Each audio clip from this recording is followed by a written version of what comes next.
Olá! No programa de hoje vamos falar de uma das principais praças de Bagé, a Praça dos Esportes, mais conhecida como Praça de Esportes. Em 1907, durante o governo de Augusto Lúcio de Figueiredo Teixeira, foi concluída a terraplanagem do local, que seria denominada Praça Rio Branco. Em 1910, no governo de José Otávio Gonçalves, já haviam sido colocados os 4 cordões em suas faces, denominando assim a sua conclusão. É preciso compreender a construção da praça como um movimento político da época, ou seja, como uma influência no movimento político. A partir de 1923 se reconfigura as situações políticas no estado do Rio Grande do Sul. A partir da Revolução de 23 ou do Pacto de Pedras Altas, para ser específico, mais específico ainda, o que acontece? Há uma mudança política no estado do Rio Grande do Sul. Por exemplo, em termos de estado do Rio Grande do Sul, não poderia haver mais a reeleição de governador ou presidente de estado. No caso relacionado aos municípios, também a influência do Pacto de Pedras Altas fez com que houvesse o quê? Uma mudança nas legislações eleitorais dos municípios. Nesse sentido, não poderia mais haver também a reeleição dos intendentes. Então é preciso compreender que a partir de 25, a impossibilidade do Tupi Silveira ser eleito novamente como prefeito ou intendente da cidade, já que ele era, desde 1913, intendente da cidade de Bagé, permite o quê? Uma nova retomada em alguns preceitos republicanos. Nesse sentido, o único, ou quem sabe, o político mais indicado da cidade para assumir a intendência do município era o vice-intendente, ou seja, o Carlos Cavalcante Mangabeira. Quando assume a intendência do município de Bagé, ele faz todo um planejamento educacional. E esse planejamento educacional perpassava por vários momentos. O primeiro deles seria uma reforma na instrução primária pública.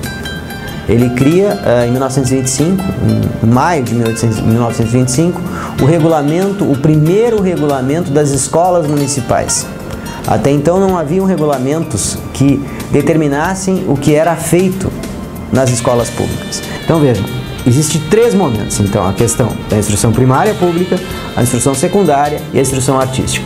O que faltava para complementar todo esse arranjamento da política republicana, ou a política do Partido Republicano Rio-Grandense na cidade de Bagé? O conjugamento de todo esse processo é pensar algo que dê conta da instrução física.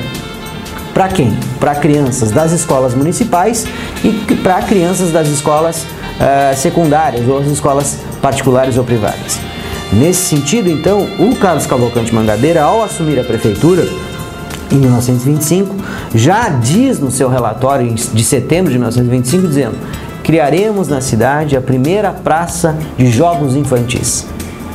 Então a construção da praça de desporto não é um fato isolado na cidade de Bagé, faz parte de uma conjuntura política de governo pensada pelo Carlos Cavalcante Mangabeira em 1925, a partir de maio de 1925, para ser mais preciso. Mas no governo Carlos Mangabeira, em 1925, os jornais da época publicaram que a Praça Rio Branco teria sido escolhida como local para o desenvolvimento físico infantil. O projeto de uma nova praça, voltada para a atividade física, foi elaborado em Montevidéu, pelo Centro de Cultura Física do Uruguai. A praça, a antiga Praça Rio Branco, ou no centro, no coração da cidade, vejo que ela tem toda uma questão simbólica na questão do espaço, Ela está no coração da cidade, a praça. Poderiam ter escolhido outros lugares, a praça em frente à intendência ou a praça em frente à catedral, mas se escolhe aquela praça, próximo a 2 escolas particulares, o Colégio Espírito Santo e o Colégio Auxiliador. O que acontece? Quando se pensa o planejamento dessa praça, se espelha, ou há um espelhamento desse ideal republicano. Mas aonde é que eu tenho isso com mais firmeza? Não é no Brasil. Então, a Praça do Desporto em 1925, ela é pensada, ela se baseia no pensamento republicano de um país que é nosso vizinho, que é o Uruguai. Desde 1910, mais ou menos, desde 1910, o Uruguai vinha pensando a instrução física como um processo de, eu posso dizer, de moldagem dos corpos. Então, em 25, quando Carlos Mangabeira assume a intendência, assume a prefeitura de Bagé e pensa todo esse processo de reorganização do sistema, vamos pensar educacional da cidade, ele vai buscar o pensamento da Praça do Desporto aonde? No Uruguai. A doação dos aparelhos foi feita pelo médico uruguaio José Pardo Santayana, que por muito tempo viveu em Bagé. Nesta época, foi realizada várias melhorias no local. A praça recebeu tela ao redor, pista de patinação e todos os aparelhos de ginástica. A questão do espaço que havia na praça. Havia uma seção para homens e seção para mulheres.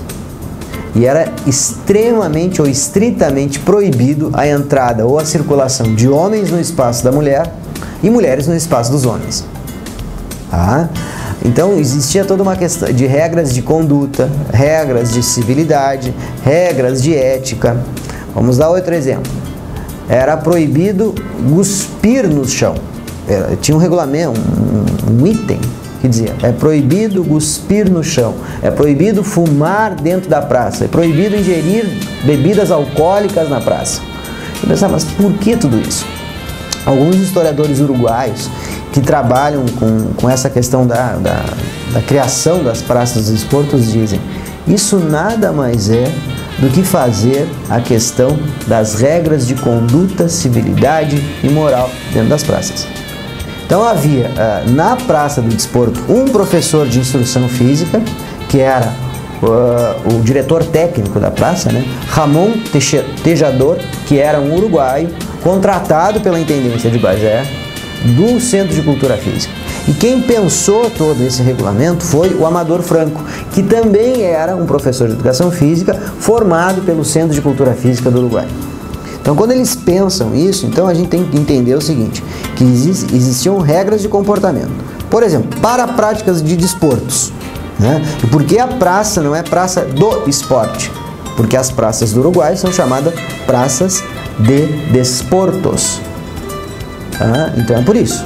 Então, esporte é uma tradução para o português. De acordo com o governo, a Praça de Desportos tinha como objetivo a educação física moderna para a formação da consciência republicana dos cidadãos, no final da Primeira República. Em 7 de setembro de 1927, no governo de Carlos Mangabeira, foi inaugurada a Praça dos Desportos, sendo considerada a primeira e única praça esportiva do Brasil. Para tentar entender o que era a praça na década de 20, 30 e 40 e o que é a praça hoje, especificamente a Praça do Desporto, mas dá para a gente pensar isso numa conjuntura maior. O que são as praças hoje e o que talvez fossem as praças lá atrás, né? Sem cometer nenhum erro histórico, nenhum anacronismo histórico, vamos tentar pensar o uso da praça na década de 20, a praça de desporto, 20, 30 e 40 e as praças hoje. Pensar que quando a praça foi constituída, ela vai servir de espaço de instrução física, que vai servir para a educação das escolas públicas e privadas, algumas festividades, né? A Praça dos Esportes de hoje está muito diferente, mas continua presente na vida da população e nas memórias do Pampa. Até a próxima!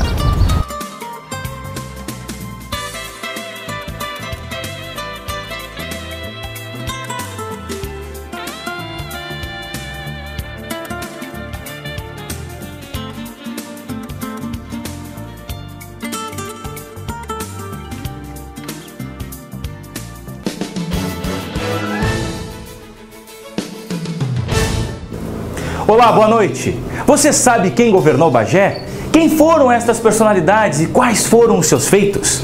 Pois bem, o livro Governos e Governantes de Bagé, escrito pelo historiador Cláudio Lemezec, mostra com detalhes, de 1964 a 1978, os governantes da Rainha da Fronteira.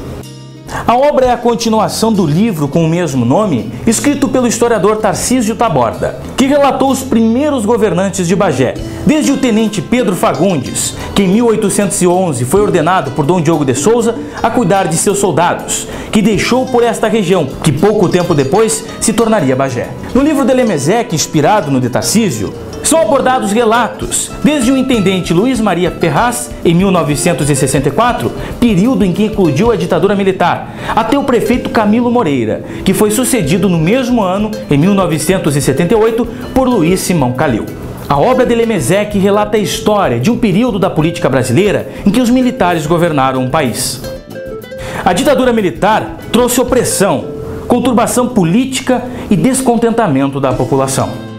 O livro mostra curiosas ações administrativas que resultaram em benefícios ou em malefícios que presenciamos até hoje na nossa cidade.